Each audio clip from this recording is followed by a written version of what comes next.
Today's math video is the Pythagorean Theorem in 3 minutes or less. All right, let's get started, shall we? Okay, so Pythagoras, the man, not to be confused with this person, Portugal, the man.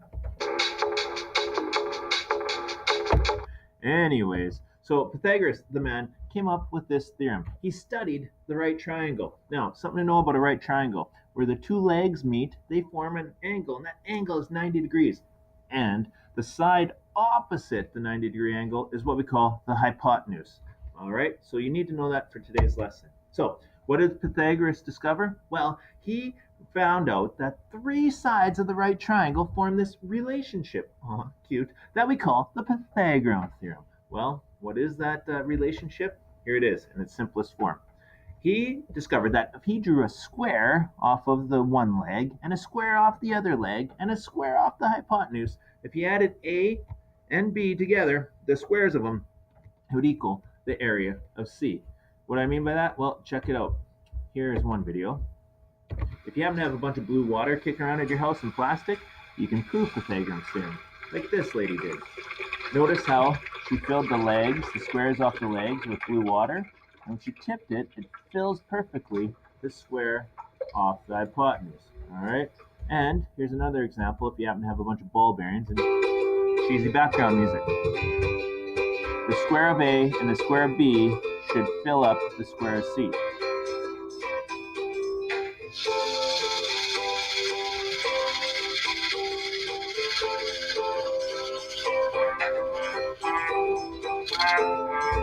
Perfect.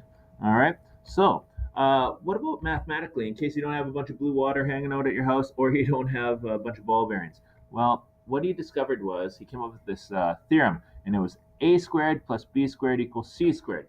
What does that mean? Well, here's your right triangle, and here's the length of each side.